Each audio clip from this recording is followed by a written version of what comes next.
Lagi nga ako nakakakita ng ganitong klaseng action camera kaya napabili na din ako. Buti na lang meron ito sa TikTok shop at napakaganda niya. Meron pa siyang waterproof case pero kahit wala yan, waterproof pa rin tong mismong device up to 5 meters. Compared nga dun sa lumang klase ng action camera, grabe napakaganda nito. Pagkabukas ko nga sa kanya, napakaganda ng quality. Meron siyang 4K resolution at 1080p na 60fps. At para naman sa storage niya, nilalagyan siya ng memory card sa gilid at doon na din sina-charge. Pag bumili ka nga nito, included sa box niya yung mga attachments na kailangan mo tulad ng charger, mga pangkabit sa katawan, sa bike, sa helmet, sa motor at sa iba pa.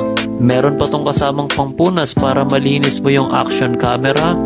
Doon sa manual niya, meron kang i-scan na QR code para ma-download mo yung app. At grabe, sobrang dali lang nito i-connect sa cellphone mo. Pipindutin mo lang yung side button dun sa camera, tapos i-scan mo na siya gamit yung cellphone mo. Once na connected na nga yan, pwede mo na yung kontrolin gamit yung cellphone mo. At papakita ko naman sa inyo yung quality ng video niya. Ganito itsura niya pag portrait, napakaganda. Ganito naman itsura ng landscape, pwede to sa mga daily vloggers dyan. At ganito naman ang itsura niya sa indoor. Napakaganda nga talaga nito, mag-check out na kayo.